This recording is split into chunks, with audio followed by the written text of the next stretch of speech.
So you have a business that is looking to set off and reach for the stars. You have a goal or have targets, but you do not know where to start or where to go. You want to transform your business, have a structure, or even have assistants. Then guys, look no further than Olive and Palm. Olive and Palm are a business consultancy firm that specialize in transforming your company into becoming the best it can be. With expertise in digital and agile transformations, they will bring cutting-edge strategies, innovative solutions, and first-person approach to make sure your vision comes to life or get to the next step. Olive and Palm have worked with names such as EasyJet, British Airways, Boots, American Express, Specsavers, Sports Direct, John Lewis, and so much more. So why pick Olive and Palm? Because not only do they have years of expertise and big names behind them, but they are passionate and they do care. They are determined to help you reach your goals. So if you want to get in contact with them, dial on their number at 075525 00041. Or you can even email them at molly@palm-olive.com. Again, their phone number is 075525 00041. And again, their email is molly@palm-olive.com.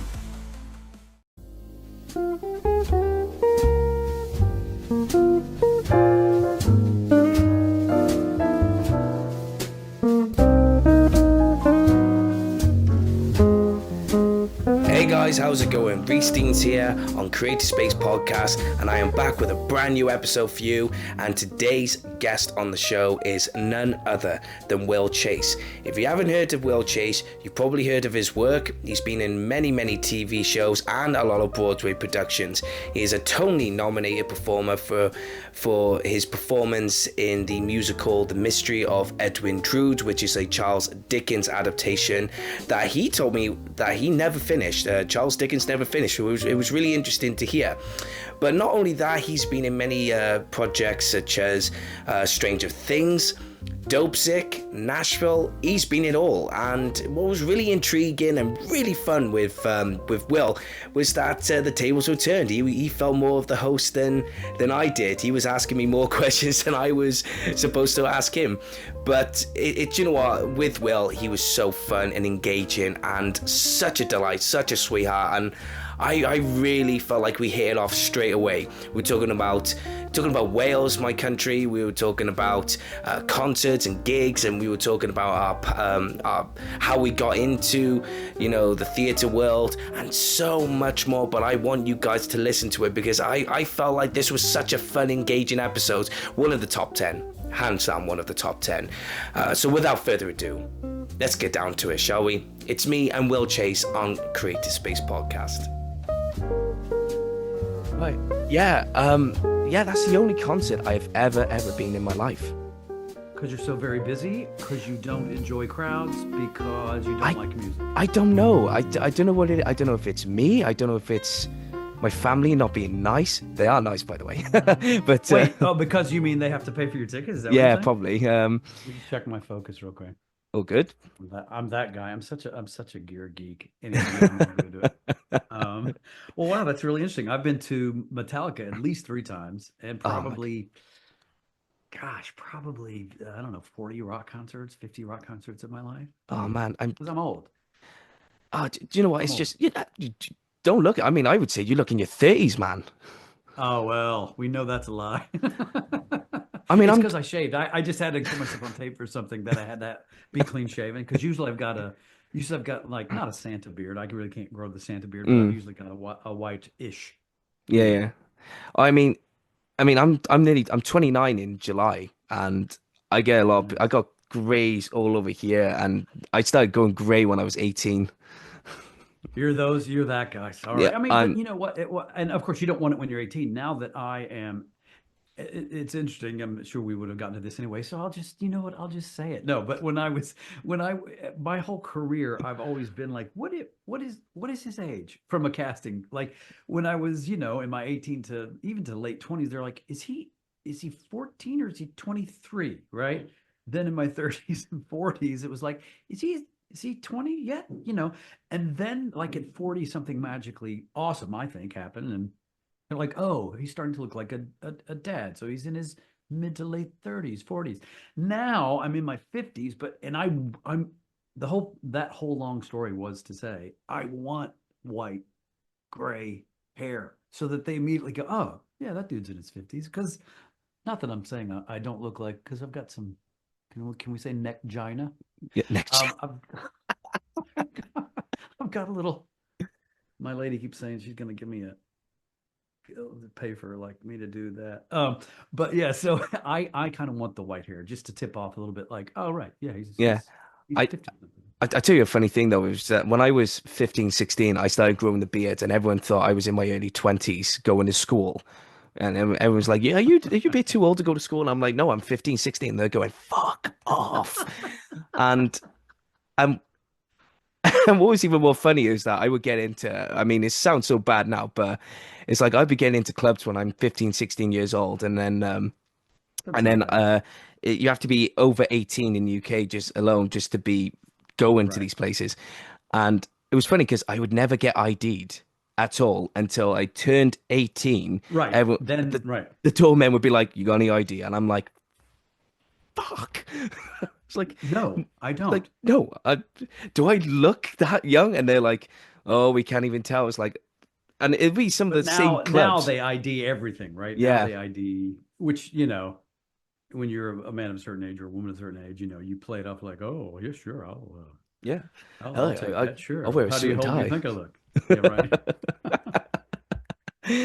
But yeah, it's just weird because I remember, like I said, when I was 18, it was 18, 17 or 18, I first saw the streak of white at the very front, and everyone was like, "Oh, Rhys, you're getting Good stuff. old," and I'm there going, "Please stop, get away from me, just That's cool, go dude. away." I But say now, keep it. Don't ever color it. Keep it. no, and my fiance, she's like, "Oh, I dig the grays." It's like, please keep it. See? And I've only had one friend of mine say, "Oh, Rhys, get rid of the grays at the top," and I'm like, "Fuck you, I look good." And so but you can't tell how old your fiance is, but is she in the same, ballpark as you? So she's 4 years younger than me. Okay, but that's Yeah, it's just listen, when you're 54 and like someone was 50, that's the same ballpark. yeah, yeah. It is the same ballpark. And she But actually, she digs that look. She digs yeah, that look. oh yeah, she doesn't like me clean shaven. She's Same, my oh, lady she's either. like, no, get away. And she goes, oh, get But a there's a child, but go. there's a but there's a stage where Ingrid wants me to be like she wants me to have something, but not too much, because then it's like, what makes you look like you have, big jowls, and so there's like a maybe a 2 week, 3 week Mm, space where she's like, oh, that looks good. Then after mm. that, it's like, no,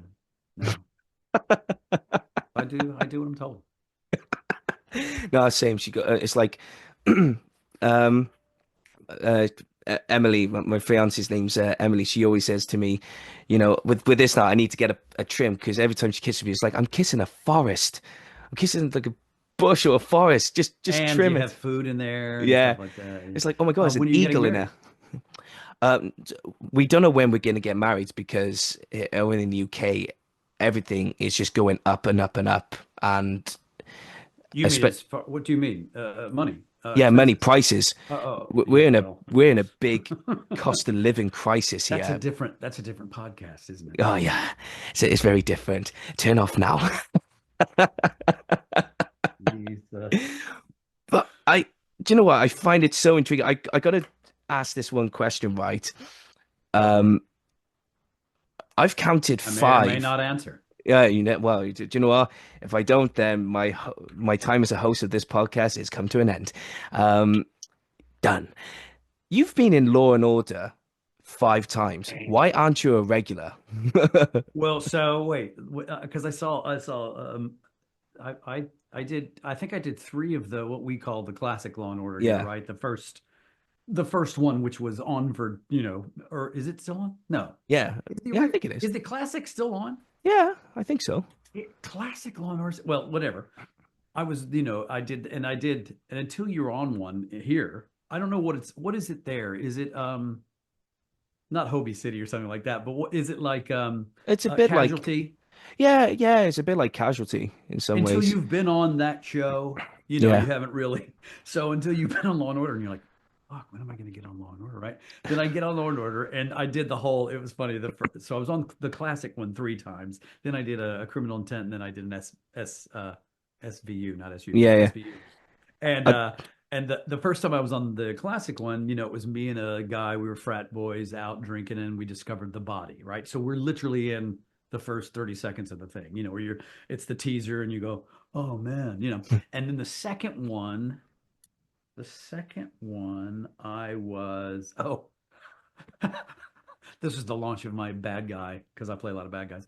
I was a neo-Nazi record producer, oh as wow. you do. And so I was in more scenes and had to take the stand and all that stuff. And then the third one was I was like the main guest star bad guy who I think was poisoning. I think I was poisoning old folks in an old folks home Oh with damn. the things I was like my company sent like the toothpastes and things like that, but I was lacing the tooth, and these are all ripped from the headlines, mind you. Yeah. These happened. Then criminal intent, I was like some, poet who you thinks the murderer wasn't. I'm sorry, I'm spoiling all these. Then SVU, I was, the rapist with a heart. So, I ran the gamut. I would like to be a regular on there if anybody's listening. Just sitting on my ass doing Come on, fun Will's available. Come on, guys. gameplay. But I mean, there's too many of them. I've lost count with how many Law and Order spin-offs and shows. I know there's quite a few, and only recently I watched the one with the mafia with Christopher and Melanie. It's all to do with Right. organized But crime. that's right. So that's a crossover. Don't they do crossover episodes where they get the SVU gang in there, and No, aren't there even? he's actually got his it's No, I organized. understand, but then Yeah, then don't they do like one where Mariska Hargitay will show up, yeah, I think so. or Yeah, they've done a few of and them. I mean, I haven't seen, last apart from organized crime, the last time I watched it, Law and Order was SVU, and my grandmother watches it all the time. She loves it. All you hear in the background is din din din thanks, Granny. do do, Right. and it's like, oh, Gong, okay. gong, dun, dun, dun, dun. Yeah, I mean, the last time I watched SVU was, me watching game tape, me watching me. Oh, that's amazing though. Does it feel weird though when you watch something on the TV and you see you and you just think to yourself, man, how did it all come about? Did you ever question Oh, yourself? absolutely. I mean, there's two parts of that. When you first start, you're like, and there's still some of that. I know some actors that won't watch any of their stuff, right? I do. I joke about game tape. You understand that reference when you're watching game tape and you're trying to, a sports Mm. guy's watching game tape from the night before. Right, right. I don't mean that you're an idiot and don't understand Oh, what it's I'm fine. saying. All good. I didn't know if it was an Americanism. You're like, man, I I actually love learned from it because of the Americans say, "Oh, you haven't watched the game tape yet?" And they're like, "No." right. So at first, when you're watching, you know how you look in the mirror, and then you're the opposite of that. When you're on TV, you're like, why is my left eye looking at Cleveland and my right eye is looking at Maine? Or why is my forehead so gigantic? Do I always, so you start to do that, which is why I know a lot of people don't watch their stuff. I got I got used to that. No, I got used to just watching, and I wanted to also learn. I wanted to go, oh, because here's the thing: when you're just an actor and not directing and things like that, you're at the whim of the editing. You're at the whim of the shot. You don't know the shot. And when you first start out, you don't know a lens from a hole in the ground. You don't know a 25 millimeter from are they tight or whatever, so you're just, okay, I'm just going to act, which is what you should be doing anyway. Um, but I watched to learn. I watched early on to learn, and now I'm so used to watching just because I'm interested in how they do end up editing it. Um, and the more you shoot, when you become a series regular on a show or something, you're interested in how they did do the thing, what they cut out. Being on a network show like something like Nashville is way different than being on an HBO show. Nashville's a network show, so they're going to cut out a lot of the shit that's in there because they got Mhm. to get it into 42 minutes with commercials rather than a full hour of TV. So early on, I would watch and freak out. Then now it's just you're used to seeing yourself, so you're going, oh yeah, that they did a pretty good job editing there, or I wish they left that in, or oh, I'm glad they covered that up or used that take because I blew the other one or something like that. Mm. What's really good though is that there's a collection of projects you've done on theatre and on TV, but without stating on what environment do you find more comforting? Is it the stage or the TV sets? What is your preferred? Nowadays, I prefer theater. I mean, if I'm being real honest, and it's funny in interviews, but early on back in the day, I was just doing theater. Then when I started doing TV and really liking TV a lot more, I would still say, yeah, but the theater is where my heart is. And theater, man, because I just did a show this last fall that was a limited run of the revival of Once Upon a Mattress, and it was great. It was a huge, wonderful, star-studded cast, and I knew it was going to be a limited run. And I hadn't done any theater in 5 years, because I'd done a bunch of TV in the last decade, but also just because theater, man, is tiring. Mm, Shit, it's a young man's game. And then you see people out there that are 70 doing 8 a week, but it doesn't thrill me like it used to. One, because I see a lot of theater that I just don't like, if mm, I'm being honest. So it doesn't juice me in that same way. And then it really is it's a sporting event, theater. People that haven't done theater, actors that haven't done theater and just done television, or people that just aren't actors, they think, oh, you work from what, eight to 10:30. No, no. You're pretty much, especially in a musical, you're taking care of your body constantly. You're taking care of your voice. You're worried about your body. You're worried about your voice.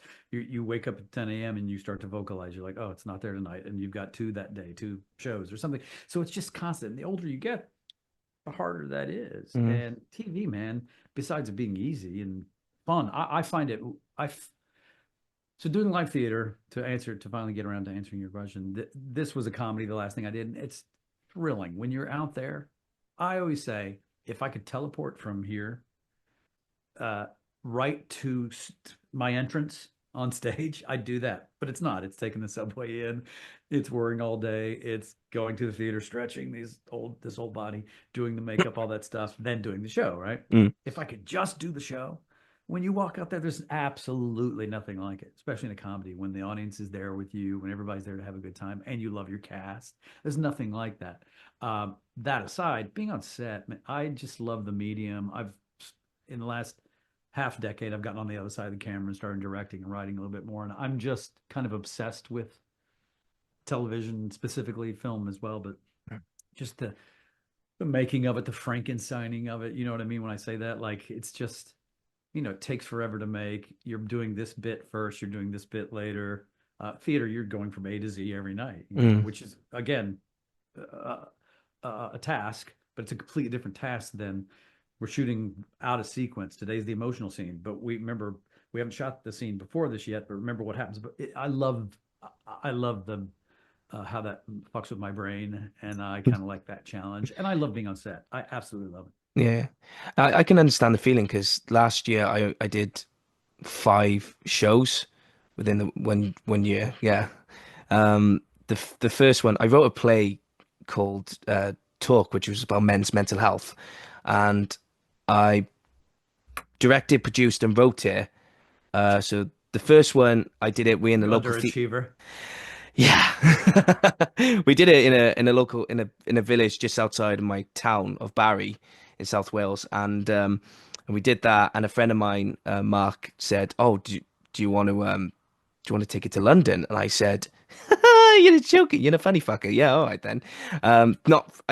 Not even believe in 1 minute, but he had contact, but I didn't put two and two together until like I think the Until you were day, there. yeah, until we were there. It's like, oh, that was another thing. So we did go to London off West End to perform it, and what changed was I had to take over one of the characters that I've written. Had to, or did you plan it? Well, it was a bit of both. I was like, there was so when we got the confirmation that, oh yeah, we're gonna go. It's in the Bread and Roses Theatre off West End. Um, I knew that, no disrespect to one of the actors who played one character, we felt like, oh, I undercast that. I didn't. He's not listening. He's not Yeah, he's listening. not listening. I was like, oh, he's not great, not really doing it justice. So I asked my other friend, Chris Maxwell, can you play this part? Because he originally auditioned for it, and because I already cast the three parts anyway, I was like, I feel bad. So I said, you're gonna be my assistant director, and you're also gonna play this one minor role who's like the landlord of this pub. And and then he eventually goes on to play the part he auditioned for. And another friend of mine who I took over, he didn't know which part of this university he was going to go to. He was either going to be in Cardiff or in Birmingham or in London. And I was like, yeah, but I need to know, are you going to be committed? And he was like, oh, I don't know. I went, well, don't do it then. Don't do this play. And then Right. as soon as he left, I went, yes. It's like, You're we're like, off to London. finally, it all worked. Yeah. And That's so amazing. But what was that like for you? it was surreal because when we first got there, I lost my luggage. Um, Sure. yeah, it was like I Sure. lost my luggage, and but to go into the stage and to perform in London, and it didn't matter if it was a bit like Broadway, off Broadway, or off whatever. It was amazing. It was just I get to say one of my plays has been on in London, and at the same time I performed in London. No one can take that Yeah, away I from mean, me. like ever, and it's almost like, okay, kill me now, like I could be done. Now, of course, you're not done because you want to do more, but that's one of those moments, and I have those moments all the time too. But so you did, so were you tired? Was it tiring? Like, was it like how was it? I have not friends, but people that like direct themselves or put themselves in a play or a movie or something. I'm like, how do you divorce? No, I'm running the interview. How do It's you fine. how do you divorce when I mean when you're performing. It's not like you're Yeah. going, oh, that light's off, or I wish this actor, But when you're not, and when the show's down, or when you have to give notes, or again, I don't know how long it ran, but is that weird to compartmentalize like that, especially with theater? Yeah. Well, when we first done it, well, the first time we did it, we only did 3 days, really. It was in a local theatre. Oh, Uh, okay. and I was purely just the director, the producer, and I wrote the thing. So I was there like, right, this is how I want you to do it. But I also said, look, if you've got ideas, just bring them to the table and we'll experiment. But then when I jumped in as the character I was playing, um, I said to the boys, right, because I'm going to be a part of this, literally on stage with you, um, give me an idea, and I'll give you an idea. We'll all, and because my friend Jamie McShee, who's our tech guy, who's going to do all the sound, all the lighting, I basically stopped and went, "What do you think, Jamie?" And then he'll give his opinion of what to do and everything. But And you were fine doing that. You felt okay, like it didn't seem out of the ordinary. no, it just felt fine. At the end of the day, it Amazing. was going to be three actors on stage, and we're all in Yeah. this together. And the message was because the play was called Talk, and it's about three friends who come together because one of them is suffering mentally, and they're in a pub to themselves Amazing. overnight, and it's about them opening up. So at the end of the day, I was like, I want all of us to come together and be part of it. And what was really good, it's three best friends off stage as well. We've become like the dynamic trio, and Amazing. still close to this day. But I did that, but there was a bit of a gap in between because in between that I was part of a local Amdram company that did Kinky Boots. So yeah, we did Kinky Boots, and Amazing. I I love played that show. Don, and What's Don? Is he the he's basically the one who has the fight with Lola, Oh, the yeah, yeah, yeah. drag Oh, queen. right, Yeah, right, right, right. Yeah, and yeah. that was by accident because I was originally going to play like a smaller role, and I was happy with the one I got. But then someone dropped out, and they were like, "Oh, Rhys, can you take over?" And I thought, oh, "Okay, then." But I was trying to be this intimidating guy, and the guy who played Lola, Steele Quinnell, whose family comes is a basically a famous Welsh rugby family. His father Okay, played yeah. for Wales, his Okay. grandfather played for everywhere, and Steele is 6'7", And you come in at what? 6'1". All right. Well, so And you got game. You got game. yeah, but then he wears the heels, and I'm there going shit. Uh, and then after You're we, like, dude. yeah, and it gets to the boxing scene, and it's like, ah, shit. It's like, oh, here we go. And But was that fun? oh, it was amazing. Do you know what? It was so It's a cool great to do show. because it felt like because I'm such a wrestling geek. So me and Steele were basically going, right, if you do this to me and I'll do that to me and then we'll do this. And it was like to me, even though it was like a boxing scene, it felt like, oh my God, we're doing a wrestling match because we are going through step by step. So it was awesome. And those heels, And how long was that run? How long did you do that? we did it for five days, but the thing is, it's like we did. one show. So we did for 3 days. It was like one show a day, but then on the weekends we did like two shows. Oh, So sure, in yeah. it and that was really good. Then I published a poetry book sometime afterwards, so I did a poetry night, and that was cool. But then What? coming towards the end of December, I don't know if True you ever. Renaissance man. Oh yeah, and then we did a pantomime. So I was there Sure. dressed up in drag and everything, being an ugly stepsister in a And this is production. when? This is all. When is this? How long ago is this? This Literally last last year? year. Last year. That's quite a year for you. When everybody else, every other actor, artist on the planet was doing fuck all, Yeah. you were doing everything apparently. Oh yeah, and I loved it. And it's the one thing I always had people come up to, they go, Rhys, we got no problems with you. You know what you're worried about. At least you know what you want to do. And I'm like, good, because I enjoy it. Yeah, Um, I mean, yeah. it's in my veins, it's in my There's blood. and there's no point. I mean, I've been doing this for 30 whatever years. If you don't enjoy it, I'm not saying I always enjoy it. In Mm, fact, I bitch and moan a lot just about the nature of the business and having to read for this when I didn't have to read for that years ago or whatever the hell it is. But at the end of the day, if you don't enjoy the making of it on some level, then it's already hard enough. yeah. Do you know what I mean? So if you don't enjoy it on some level, there's no point in doing, especially this specific job of acting. Mm. You know? Especially directing, producing, writing, and then acting is Yeah. like, oh man, oh God. But what was really cool though is that when we did take it to London, fair play to my friend Mark, he sort of took over the like organizing the meetings with the theatre, and my friends Chris and Lewis, who also played the parts, we also come together. So, oh, we need to book hotel or accommodation somewhere, and we're like, oh, then we'll meet up one day and we'll just do it. And then Right. that's what we did. And then it's like, right, what do we need to do? And another thing that was really cool when we did go to London, and someone took my luggage and I took someone else's. Basically, my friends were like, right, how much has everyone got? So they all chipped in. It's like, right, there's a shop down the road. Just get yourself some clothes for the next couple of days. Right. And that was cool. And it was Jeez. yeah, I was That's gutted though. amazing. And wait, so wait, and then we can put a bow on this, but what's the latest with that specific play? Nothing's happening at the moment because of the subject matter was so heavy. It's Yeah. like because of its men's mental health and the depictions and descriptions of suicide and etc. I was like, right, I want to take a bit of a breather now because it would just sort of take over and it would be like, oh my God, it gets draining.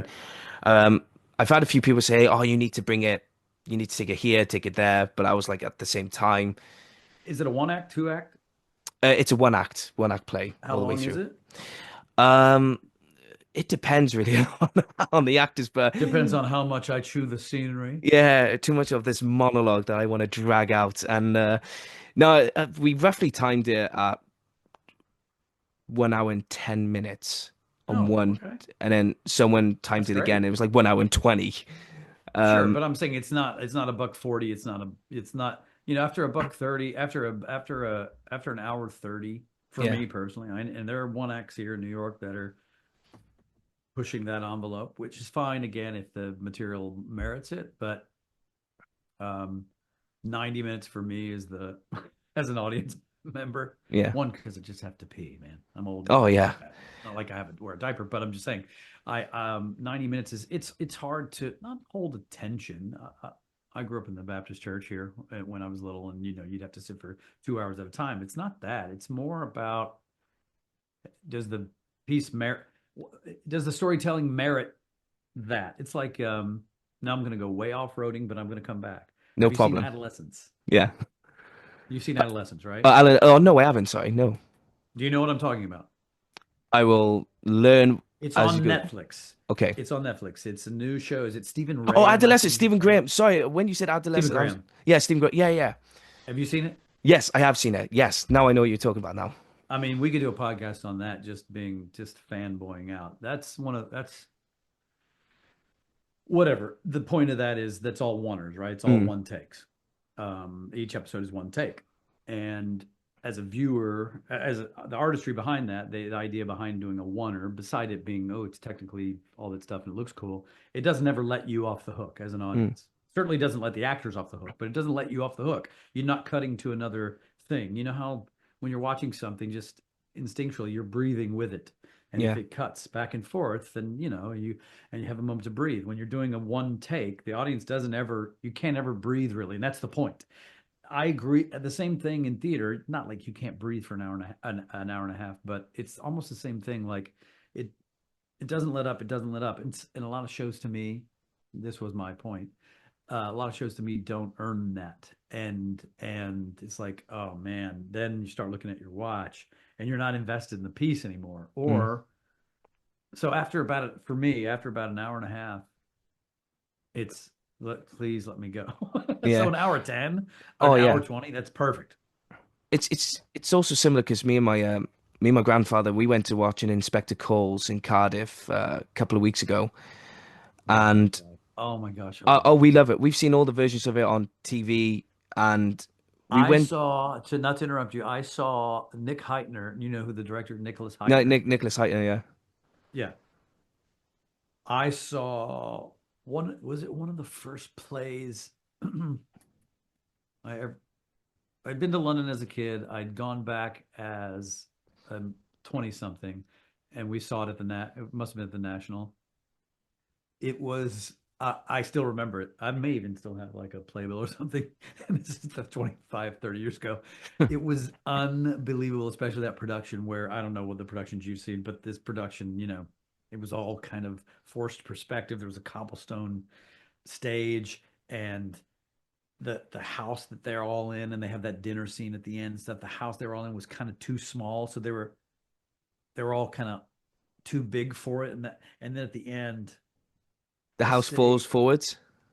falls forwards, and all of the dishes and stuff from the Yes. dinner fall all over I was like, this is the best thing I'd ever seen in my entire life. Anyway, tell me about your experience with it. No, that was what we saw. That was what we saw in Cardiff. Exactly how you said it. So that must be Nick Heitner's production then. Yeah. Like it does it play constantly in the Yeah, UK? it was all the way through, and the only thing that was different was the inspector was portrayed as a Welshman, and so he would say a couple of lines going, "Oh, so he would go up, and the family would be obviously upper class family go, "Oh, what are you?" And he's like, "Oh, bore da," speak a little bit of Welshness, and I was like, whoever came up with the idea, I fucking love them, That's very interesting. and the only problem is because my grandfather, bless him, he's uh, not a well man, but he was getting very uncomfortable. So every time he leaned forward, I was like, "Oh my God, we have to go up and go to the toilet because I have to go and take him." But then he was like, Gotcha. he kept leaning over to me and goes, "Oh, Rhys, these seats, they're doing my head in." And I was like, "Oh, okay then, but you're enjoying it." And he was like, "Oh yeah, I'm enjoying it. Just these seats." And I was like, "Oh, okay, thank God for that." It's like just suffer for the art. Hey, I have a question for you. One, if I have to, you're Welsh, right? Yeah. If I have to play a Welshman, I'm going to call you. But we're totally off-roading. But while I have you Oh here, no, do you know what? It sometimes doesn't sometimes matter. you I hit love your it. sometimes you hit your T's really hard. Yeah. That's and most of the time you do ga, like we gotta get up, and or you don't put the consonant at the end of the word. What when do you choose? I think it's That's very just interesting to me. it You don't even know what depends I'm on the talking about, do you? yeah, it depends on the Huh. accent really. It depends on where you're from in terms of Wales because if you were Very to interesting. if you go up Ga, into the middle ga. aspect or like in the valleys, the I wouldn't valleys understand of a fucking word. oh no, I will show you now. So basically, if you looked at the country of Wales, where I'm from in the south, it's like I tried to explain this to another actor. I was like, "Oh, if you've been to Boston," and they're like, "Yeah," and I Oh, went, "They're very harsh with their words," and I was right. like, "Yeah," and I was like, "Think of that with South Wales, very harsh. I'm going to Cardiff. I'm going to Barry. I'm going to very harsh with Okay. their A's and R's and everything. Yeah. I'm going down Okay. the Arms Park for half a day." If you ever watched Gavin and Stacey, Oh basically, yeah, yeah, um, yeah. it's basically what Nessa does. It's a little bit over exaggerated, but it is on point with the with the I southern love accent. it. But then I if you go love to it. the valleys, which is if you go further up, so it's like you're heading out of South Wales, but you're still going in the middle of Wales. They always talk like this all the time, but they always say it's like either going Swansea or Merthyr way. Merthyr sounds like very thick Welsh accent, but they sound very loud because it's up on a mountain like that. But if you go to Swansea area, very Richard Burton area, that's all we're going Oh to talk yeah. about. To Well, be if or I not to ever be, have that to is the do, question. I'll Yeah, know specifically where I'm from. It's when people say do a Welsh accent, like yeah, it's like saying do a Southern accent. Well, where? Kentucky, yeah, yeah. Tennessee, whatever. But North let's Wales is a different kettle of fish we'll tick altogether. that. Yeah. Tick that in case I have to do that. Oh yeah, but Anyway, it's really funny though. It's like very quickly about the North Wales accent because many people when they try to do a Welsh accent in a play or on TV and everything, they always seem to go to the Valley's accent because it's the most recognized cliched accent. right, But then when you right. go up North Wales is a different kettle of fish. They what was it they talk like this. They do all the time, and it's a bit of a mixture of Scouse in Liverpool Well, yeah, I and the was gonna Welsh say that's. accent. I love it. Yeah. All right, all right. So yeah, I'm if taking you that ever, for if I have to do it. I'm calling you. no problem. I'll be more All than right, happy to all right, help out. all right. And is there anything because you did Billy Elliot? Talk about a fucking hard accent, Yeah, which up I in couldn't. North. Don't make me do it, No, Jordy. sorry. And what? Hey, that ain't my field, man. That's in England's field, and that's like the northeast of England. That was so hard. And what was interesting was, that was a that was the American production, so the British production had already happened. And I can't remember Ben's last name, who was our dialect coach. They, he even said the British production, their Geordie accents were bad because Oh yeah. again, it's like in America, if you say to an actor do it, a Kentucky accent, for example, which is where I'm from, they probably just do something that they think sounds from the South. Mm. But to me, that's more like Texas. It's a little bit more drawn out, and where Kentucky is really right, in the back of your throat, kind of like. And again, this is generalizing, but so the difference was, even the British actors were having a hard time doing the Geordie. But what he made us do and what he made them do, he said, I'm going to teach you the Geordie accent, then I'm going to have you slow it down because if we did a real Geordie accent, not even the British audiences would understand because it was so. I make fun of it, but it was just so. If you listen, we had tapes, and if you listen to Geordie accent, you're like, I don't know what the fuck they're saying. So anyway, I loved that show. Gosh, did you ever see that show? That show was. Yeah, yeah. That's to me. That's like again. That's Daldry. It reminded me when I saw it, and then because I'd seen the Broadway production. Santino Fontana, a wonderful actor, was leaving to go do a play. Only 6 months in, and they called me and said, "Would you do the role?" I said, "Of course." But it was Stephen Daldry, wonderful director. And when I saw it, it reminded me of Inspector Calls in that it was really inventive storytelling. The dancers are coming out of the walls. The set was kind of forced perspective. The Billy flying and dancing. How are they going to do Swan Lake? Like, how are they going to do all these things? And it was just inventive and brilliant because a lot of theater, this is my big gripe with theater today. It's very, if you're going to so my partner Ingrid Michaelson, she wrote the score for The Notebook, the show The Notebook that was just on Broadway that'll come to the West End at some point. And people, these days when you're making a movie into a musical, my reaction is like, ugh, tell me. You know what I mean? It really is my first reaction when I hear someone's doing it. And then and only then you have a choice from production and directing. Are we going to make it as much like the movie as possible? Or are we going to try to tell a theatrical version of that? And most of the time people go with, no, the people want to see the exact movie. And it's fucking boring. I'm not going to name some musicals, but most of them are just like, why Yeah. tell it this way? Billy was not like that. The Notebook was not like that. It was not linear. Billy was, you're like, how are you going to do? And when he's flying with the older version of himself, you can only do that in theater. You can't really do that in a movie. You can only, unless you're doing like Everything Everywhere All at Once or something just crazy. But again, long answer to a question that the Billy Elliot, as far as the accent went, which was hard, but that show just, I loved that show. I loved seeing it. And I loved doing it because I felt like I was like, I've been part of a few theatrical moments in my career, like Rent and let's say, Miss Saigon or something like, but Billy was one of those where it's like, oh, I'm in something important that when I'm 70, it's going to be like, oh, you were in that show. You know what I mean? Mm. Not all Oh, of them were in absolutely. that, certainly, but those are the kinds of shows like Billy and Rent that are like, especially Billy, man. I absolutely adore that show. So you have a business that is looking to set off and reach for the stars. You have a goal or have targets, but you do not know where to start or where to go. You want to transform your business, have a structure, or even have assistants. Then guys, look no further than Olive and Palm. Olive and Palm are a business consultancy firm that specialize in transforming your company into becoming the best it can be.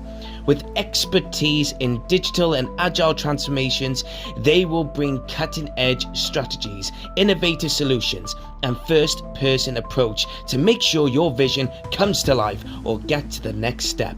Olive and Palm have worked with names such as EasyJet, British Airways, Boots, American Express, Specsavers, Sports Direct, John Lewis, and so much more. So why pick Olive and Palm? Because not only do they have years of expertise and big names behind them, but they are passionate and they do care.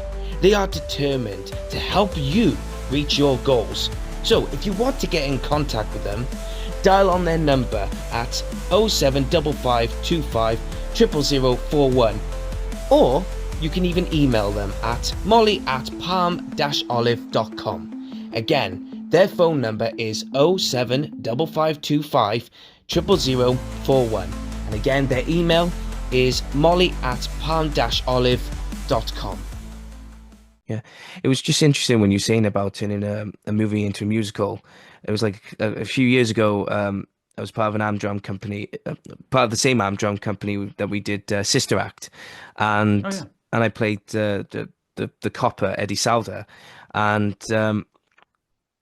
not one of my best roles, I have to admit, because I originally auditioned for the gangster, and I didn't get it, and they gave me the main male lead role, but I was petrified hitting the high notes. I mean, I would consider myself like a baritone tenor, but not like Same. like that. Oh my God. And my uncle came to watch it. Well, my family came to watch it. And when I came off backstage and everything and I was speaking to them, they said, it's nothing like the movie.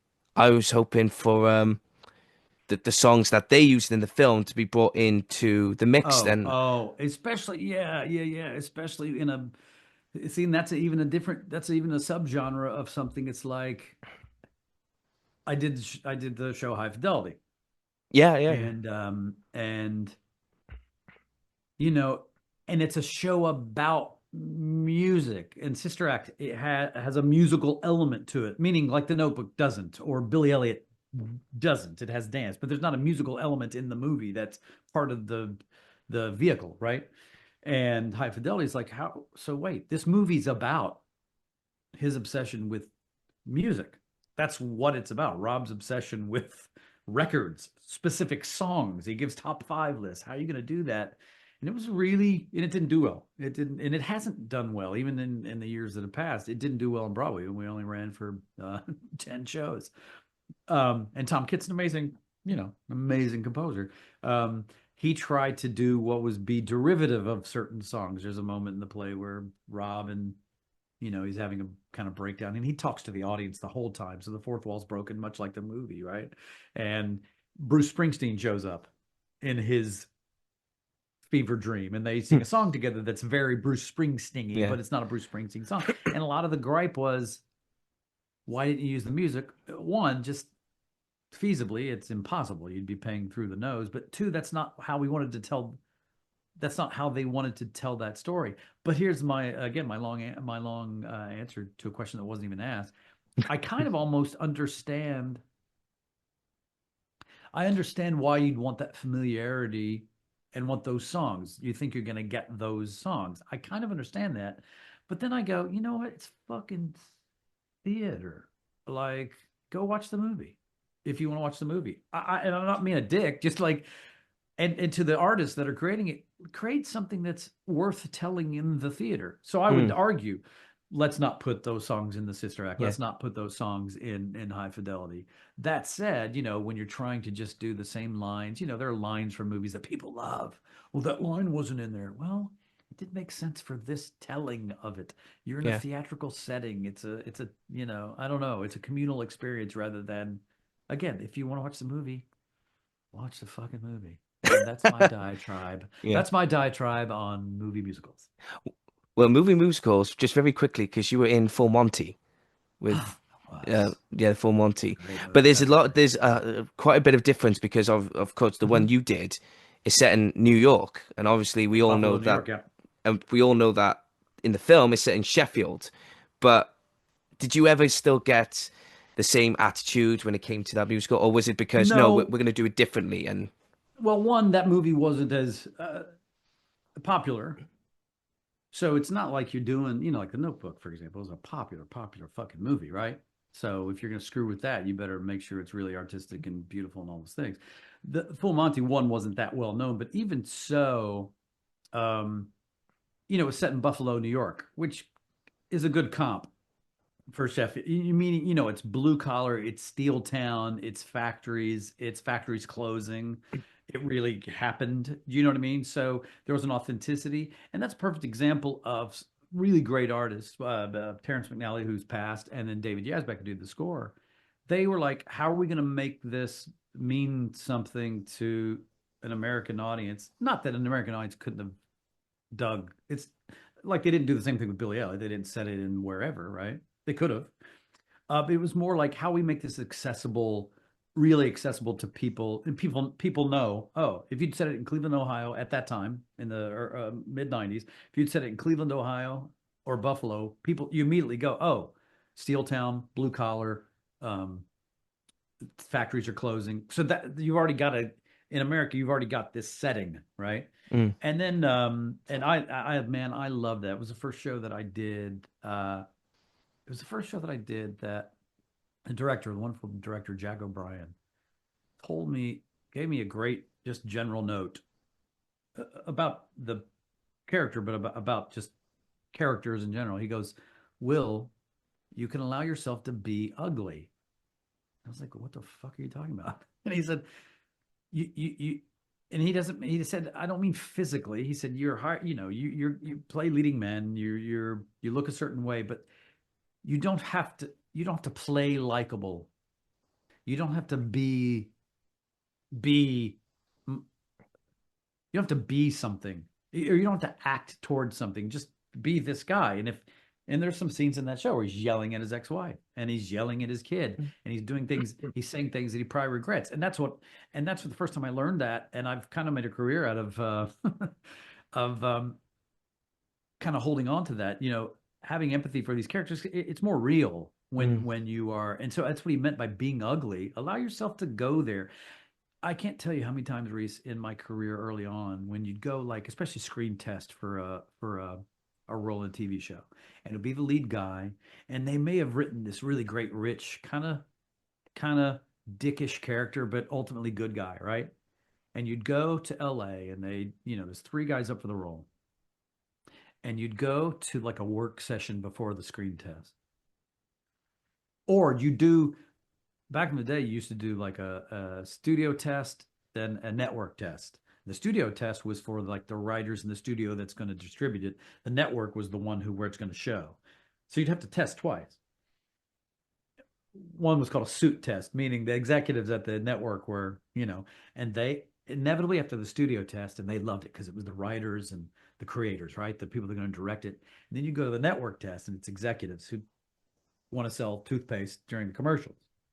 And inevitably, I can't tell you, early in my career, we'd have a work session.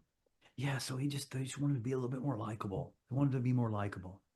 And dude, and you're sitting there going, well, that's not, I've gotten this far with the project. There's only 3 of us you're looking at. The studio test went great. And you've written him in this scene you've given me, in the 2 scenes you give me, one of them, he's a dick, right? But then he's redeemed. So what do you mean? Well, just make him a little more. And you're like, oh, they're just, They just want you to be a certain way. Now that's changed certainly in the last 20 years, 30 years. Now we root for the lovable dick, right? Yeah. um, but I can't tell you as an actor how frustrating that was. So again, to have Jack O'Brien say to me for the first time in my career, and at this point I was like 30, 31, so I'd already been doing this for like 10 years, to say, Will, it's okay to be ugly. I was like, oh, right. I'm not physically ugly, and nor am I ultimately a dick. There's something genuine and authentic and lovable about this guy who goes through this journey, who is mean or is tough, and then realizes that that's what we want in our characters. That's what real life is like. It's what I want to watch when I watch characters. I hate when someone's so squeaky clean, you go, that's not real. I want Yeah. the dirt. I want the. So that was an eye opening. Just that one note Jack gave me when I first joined, because I replaced Patrick Wilson. Um, that note changed my outlook on the way I do things in my characters, and I am indebted, but I love, and that's another show that should have run for many more years. 9/11 happened during all that, and the producers didn't know what to do, but that was another show that was just like spot on with storytelling, redeemable, funny as shit, a dance element, a musical element, guys that are out of their element, working together to do something. I absolutely adored that show. Yeah. I had Ron Bomer on the podcast. Uh, I think it was last week. Mm, And he was just going so in depth about the Phantom that I just mm. did not know anything about the Phantom. I was like, I just thought, well, he's just this guy who's batshit crazy out of his mind, and he's, you Who know, lives in the basement? lives in the face like like that, and and for No, some man. and for some reason, he just entranced me into this. I'm going to teach you how to play the Phantom without ever going to play the Phantom, and he just took me on this wild journey, and I was like, oh shit, man, I Yeah, yeah. Backstory and all that stuff make, some of that stuff you can't play, right? It's funny. I know that there's a whole, if someone were to ask me if I'm method, I would probably say yes, but not in the way that you would think I was. And of course, method acting is now this like, topic that's like, oh, method actors, whatever. And I yeah, get some of that because some of that you can't play. You can do all the homework and figure out what the guy had for breakfast as a child and all that shit. In the scene, you can't play that. However, I would argue to your point about him talking about the Phantom, I'm assuming what he said and did was there's a whole backstory that, regardless of whether you know or not, now as the actor, I know that, and I might lean into a certain line a certain way. And at the end of the day, regardless, it comes from a place that is deep and real, rather than it comes from a place that's inside out. I like to say as an actor, rather than that's outside in. I'm just doing it because I've seen six Phantoms do it. I don't yeah, know why. I don't know why he's doing this, but once you understand the why, then you can kind of find those moments to play, and there's a through line for you at least. And I think that does translate. Whether you as an audience member can say, put your finger on why. I don't know what show you've seen a lot of different productions of, but I've seen several shows. Phantom's one of them with different people over the years, and I've done shows where a lot of people come in and out, and people go, "Oh, I liked her much better," or whatever. And why is that? Sometimes it's vocal or whatever, but a lot of times it's the indescribable. It's a depth that an actor goes uses, uh, but they're not out on the stage, playing. I ate cornflakes as a child. You can't play that, right? no. But how does that inform your character? What does that do? And I think there's validity and importance to doing that as an actor. Mm. Going on to the performance that earned you your Tony Award nomination. Woohoo! I mean, the mystery of Edwin. Is it Drood? Am I saying that right? Drood, Drood? yeah, yeah, Yeah. Drood, yeah, yeah. And Charles Dickens, yeah. what was that like for you to be performing that musical? Now, I will be honest. I have never heard of it, never seen it, but I heard Lame, some of the music. lame. Well, so we're gonna take that part out, and then Yeah. what you'll do is you'll put in me singing it, and you'll go, Will, I've read the book, I read the play. No, I'm kidding. I did say I heard a lot of songs and I thought, damn, why have I not It's all heard this good. before? It's all good. But what was that like for you to be performing, with the likes of Chicha Rivera and etc.? Because obviously cast.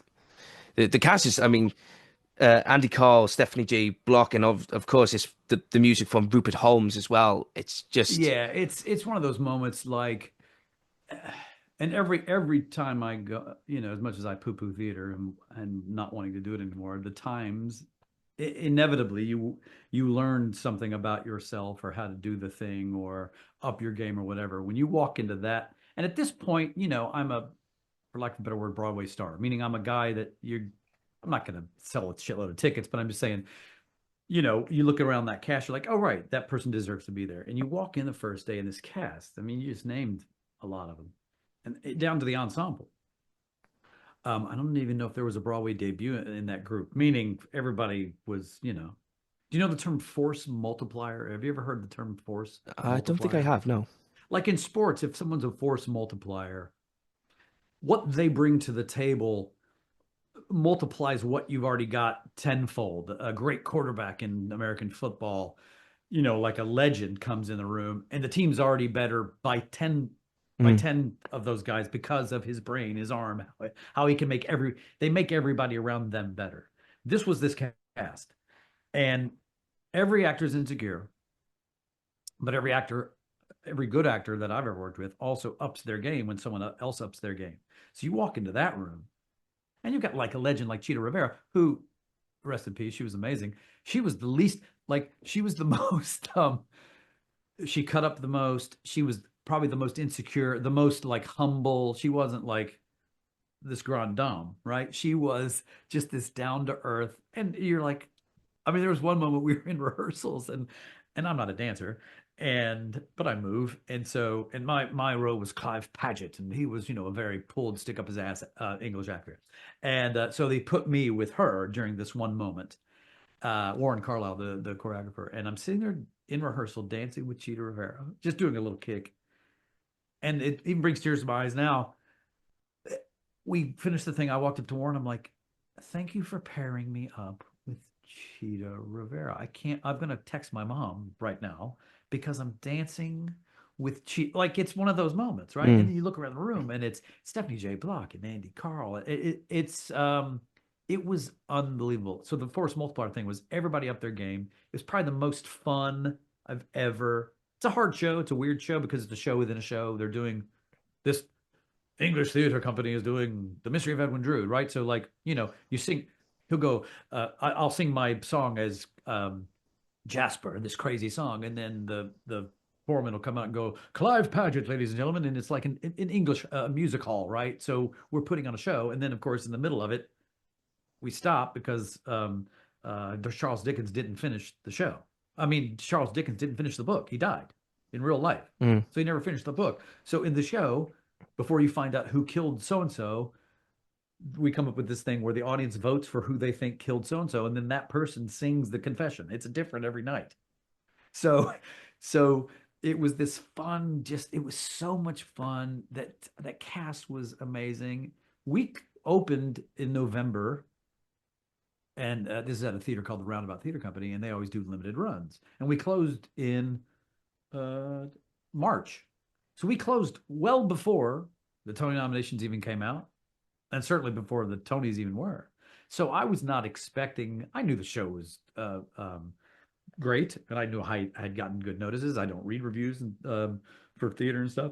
I'll tell that story later. But I don't read reviews, and so I knew. But my team was like, "Yeah, everybody liked you, whatever." I certainly wasn't expecting a Tony nomination.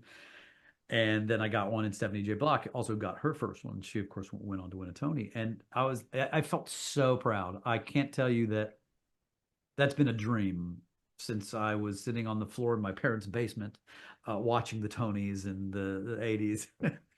Now I'm aging myself. But not sitting there going, man, I want to win a Tony or something. But wow, I want to be part of that community. Look, I remember sitting watching like Sunday in the Park with George perform at the Tonys and going, oh my gosh, that is the coolest thing ever. And then being part of that community was amazing. Then getting a nomination. Are you kidding? Like the best, one of the most thrilling moments of my career. And I've always said this, and thank God I was kind of older when it happened. I really didn't care if I won. I didn't think I was going to win just because our show wasn't open anyway. But I was like, just I wasn't gonna say just to be nominated is an honor, but to be nominated, I was gonna use that for the rest of my career and be able to say that for the rest of my career. Like, done. I mean, if I'd won, it'd have been killer, but done. Like, I don't have to worry about that anymore. And Stephanie J. Block and she and I talked about it a lot. She was like, finally, because she had been in a bunch of shows where she should have been. I don't know that I had been in a bunch of shows where I should have been nominated. She had been in some shows where you're like, why has she not got a nomination? And she got one, and we were like, yay. And we both knew we're probably not going to win because our show closed 3 months ago, you know. But it was absolutely thrilling, and it obviously is an honor. And I always, forever and ever, when I'm 90 and it's something theatrical, they'll always have to fucking say Tony nominated. And here comes the old codger Will Yeah. Chase. He's like, Tony come on, nominated. come on, come on. He's like, yes, Come on, thanks. come on. Like, Where are we? Where are we, mate? Yeah, yeah. it It's was like, well, awesome. yeah, where the Tony was. What? Where the Tony? Oh, Tony. Oh, okay. Who is Tony? I don't know who it is. No, it's absolutely thrilling. Thrill of my life. Yeah. Yeah. There's a few TV shows that obviously you've been part of, and Mhm. I mean, I got a list of them, but which one would you say you've been asked the most? It's like, oh my God, what was it like to be on this one or that one? Probably Nashville. You know, with theater it's Rent, or Miss Saigon. With TV it's Nashville. One, just because it was my biggest role to date, and I was on the show for 3 years, and I was series regular, and it was a very popular show. And but in the it's funny because in Nashville I play, you know, a nice affable uh, country star, which was so much fun to play. That show was so much fun to be on. I lived in Nashville, shot down in Nashville. It's fun to sing country music with that, which I'd never done. But I play a lot of bad guys. Then that wasn't a bad guy, and so I do get asked a lot about Sharp Objects, which was an HBO show. This last thing I did with Tom Holland a couple years ago called The Crowded Room, I play his stepfather. I don't think I'm spoiling anything because I don't think anybody watched it, but I play his abusive stepfather, and I play a lot of those kinds of roles. I think because again, I want to think I bring a little bit of authenticity, and when I say you have to have empathy for the character you're playing, I don't mean you have to be empathetic to the things they do, because I know a lot of people are like, what do you mean you have empathy? No, I don't believe you can play a character if you don't have empathy. It has to come from a place real. I'm talking about a child abuser. That's what I'm talking about with The Crowded Room. Um, I'm talking about things that are people don't talk about, but you have to dive into those things. One, you have to figure out why this person might do those things. And I'm not saying the scenes lend themselves to learning about why did he do those things, because the show's not about that. But I have to do that because I don't like Eve. I don't like when I see, you know, you can probably name a show where the character is evil and he's just evil, or he's just a bad guy, or the way the actor is playing it is that's just it because that's the way it was written. Sometimes that's true. A lot of times it's not, and a lot of times there's nuance there. I don't mean you want to feel, the audience doesn't need to feel empathy for that guy. You must as an actor, or I don't think you can come from some place that's real. So you have to kind of find those moments. And then when the camera's trained on you and you're doing a take, you know, depending if it's close up or whatever, that's when you really, you know, earn your money. What's the little, you know, I had to lie on the stand in the crowded room. I have to tell a bold-faced lie to a courtroom of people. I don't know why I say, do you know why Danny did the things he did? And I know exactly why. I abused him, sexually abused him. But I say to the people, you know, I don't. I don't know. Danny is just Danny. And they do this close up of me, and I knew it was a tight frame, and there's just an eye flash just to look over at him. And Tom was sitting over there. And it's one of those moments that it's like, he and I know that I'm lying. And we're telling in this close up right now that he and I know that without telegraphing it, but so if you don't have empathy for the character, you're just an evil guy, and you can just get away with that lie. Well, no, you have to feel something. I certainly wanted to play a moment, a split second of I feel shitty lying, and then back at it. That's what I mean when I say having empathy. So I play a lot. I think it's why I get asked to play a lot of bad guys. Yeah. I want to think there's some authenticity there, but I get asked about Nashville a lot just because people liked it a lot. Dopesick was another one that I'm very proud of. That again, I don't do much on, but I was playing a real guy, these horrible people that, basically sold a horrible pharmaceutical lie to a bunch of people in the United States and abroad, and got away with, I mean, just making this OxyContin available for people that getting them addicted. And I mean, there's emails and lines in the show that from emails and things like that are basically saying they know what they're doing and they don't really give a fuck. And those are the kind of so I'm really proud of that one because I think it was a beautiful kind of eye-opening piece. I mean, what's his name? Michael Keaton. I don't know if you've seen Dopesick. Do yourself a favor. His performance is outstanding. But yeah, I guess mostly I get asked about probably Nashville the most. What about Stranger Things? Oh, that was like talk about being barely in something, part of a huge phenomenon. And people, I don't know if they recognize me more. People probably recognize me more when they see me like at an airport from Nashville going, "Hey man, you that guy from Nashville?" But sometimes I get, "Oh my God," especially if I have like a mustache or something. Yeah. "Oh my God, is that Billy's dad?" Billy's dad. I'm the reason that Billy was the way he was. It all starts with horrible fathers. Different podcast. Horrible Fathers, the podcast. Um, which I'm not one. I'm a good father. Ask my 20-year-old kids. But Stranger Things was, are you kidding? Like being on that was a phenomenon. Like you're part of a phenomenon. Yeah. And when I was on it, especially, it was like at the height of its, and I'm barely in. I mean, I'm in that one, and then I'm in a few more episodes after that. But that probably did more for my career at that time. I mean, I've gotten other gigs because of my my tape from that one scene where I slap Dacre Montgomery, because I even had a conversation, a meeting with the director once who was thinking about hiring me for something, and he said, "I know you can play this guy because he's got to have a bubbling underneath and then explode." And he said, "And I saw your reel for Stranger Things," and I thought, "Oh yeah, right. That guy's just." And I knew that guy. I remember auditioning for that. I remember putting myself on tape, and I thought, "I know a lot of guys are going to play this guy, evil, evil, evil, evil." And I said, "I know this guy," meaning I've, as a kid, remember fathers, especially Kentucky. I remember some fathers who were very keep it down, keep it down, keep it down, boom. Keep it like, and that's what's more scary to me. It's more scary when someone is pissed off at you and they keep it here and they keep it here and they explode rather than someone's always yelling and whatever. It's more scary because you don't know when that's going to happen. I remember auditioning for it. I remember had something off camera here that I could slap my girlfriend who was reading me at the time. I remember just having something right off frame and slapping. And I didn't know I got the job immediately, but in my head I thought, that's great fucking tape. It was bubbling underneath and then an explosion of anger. And that's what they wanted. The Duffer Brothers, the directors, they were great. They were just, we didn't do very many takes of it, as a matter of fact. We shot some wides and Dacre had done interviews after that. I'm not joking, when I'm on the show for 45 seconds or something, he was doing interviews going, "That Will Chase, he is like the nicest, the most." It was like, oh right, this is like that's what I love about being on set, to put a bow on it. I love being, it can be very communal. It can be a family, even if you're in and out like a guest star. But something like Nashville, that was a family. We're seeing each other every day, and you're with these people, and you go through. Here's the thing about theater and TV, and when you're on the difference with theaters, especially, you go through everything with these people. You're not just doing a show at night.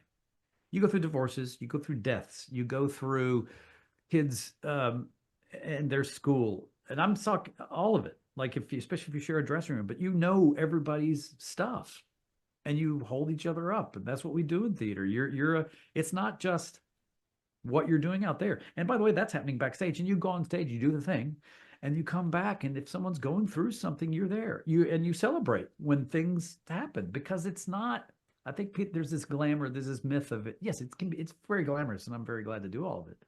But I think there's this myth of like, it's always that. What are people doing backstage? Are they sipping Cristal off of, hookers and snorting Coke, and maybe some shows, maybe some shows. But you're really going through a thing. When you're not on stage, it's happening in real time and you're hanging out. And most of the time it's laughing and having fun, but sometimes it is. This person's parent or sibling or whatever just died, or they're going through a thing or illness or whatever. So there's a communal aspect that I love. If I had to say one thing about theater that I miss, it is that. It is knowing someone, they're all there with you. There's this, everybody's trying to do the same thing. You know, it doesn't happen all the time in television because once you're done shooting that scene, you're done forever and you might not work with that person again. But that's a bonus for getting to work in this business, I think. Well, last question for you now Oh, on wow. this pod. Yeah. And it's been absolute thrill to My speak. pleasure. We should It's, do this once a week. oh, we should. Absolutely. And I always ask my guests this question. How do you look back on your career? Like this. Um, sorry, if this isn't going to be on video, then I just turned around. Look back in anger. You know, it's funny if you'd asked me yesterday. No, seriously. So I joke a little bit because it's a very frustrating time as well. I'm trying to direct more and do stuff like that. But, you know, the strike, the COVID kind of fucked everything for everybody. Um, Certainly there are more important things and people that got screwed over than certainly being an actor. I'm very fortunate to get to do what I love doing. But that said, it's killed every industry, right? And then the couple strikes that happened, the writer strike and the actor strike, really just put a kibosh on everything. And then we're still kind of getting out from under that. And here's the thing, it's weird to be an actor, and I'm certainly not an A-list actor, meaning I'm not, a huge star, and television especially, which is what I love doing as far as acting, um, is very star fucky at the moment. And listen, when I turn on a show that I love and I see a star that I love, I'm like, I love that person's on there. But 5 years ago, a lot of the peripheral roles or supporting roles or second leads, third leads would have gone to a person like me. And I'm not saying I would have gotten all of them. And certainly the great thing that's changed in the industry too is it's a little more inclusive, which is great too. So a lot of those roles now are being done by people that aren't, white and that look like me, which is a great shift for our industry. That said, it's kind of like pulling teeth now. I'm having opportunities, but they're fewer and far between. And so going forward, it's forcing me to create my own stuff, which I like. It's forcing me to direct a little bit more, which I like. But I look back, when you're going through it, going, man, I wish I was doing this show or doing that show. And then you look back and going, man, I'm kind of glad that the things happened to me the way they did. I'm glad I wasn't handed too much too early. I'm glad I had to kind of hustle and do the theater thing early on in Chicago when I first started acting. And when I first moved to New York, it wasn't all just handed to me. I like that. I like having to hustle for it. Um, and I don't begrudge. I used to begrudge people who didn't stick it out, I would say couldn't make it, couldn't stick it out. Now I'm like, that was idiotic. Like, why would anybody do this? Seriously. Like, you got to really be a masochist of some sort to do this, because why would you not know? Like, I don't know what my next job is. I don't. But do you know what I mean? Thank God I'm creating other things, but I don't know what my next job is. Why would you go through that? Because when I do have the job, I absolutely love it. So I look back, and the theater training was amazing. Getting to do the television I've gotten to do has been great. I love that. I love that medium. I think it's a golden age of television. I mean, there's a lot of shit out there too, but because there's just so much, I hate this word, content, but there's just so much stuff. But that said, there's also a lot of great stuff. So I love being an actor in that world now. I love being around now for all that. So I look back and I don't want to go through it again. Because some of it was, there are times when you're like, oh, I've been unemployed for 6 months, a year, or whatever. And that's tough when you don't. So, young actors, save your money. But I look back and I love it. I mean, I couldn't, I used to would have used the word blessed. I don't use that word anymore because I don't know that something is blessing me out in the universe. That said, I'm really lucky, and I've been prepared to take those lucky moments and turn them into something. And that's what I'm going to continue to do. So we'll do another podcast in 30 years. I'll be 84, Tony nominated still. Yeah. And you can ask me to look back on this and go, well, when you were 54, you said this. I'm like, it's horse shit. Don't believe any of that. It's all bollocks. But no, I'm very fortunate, and I've loved almost every second of it.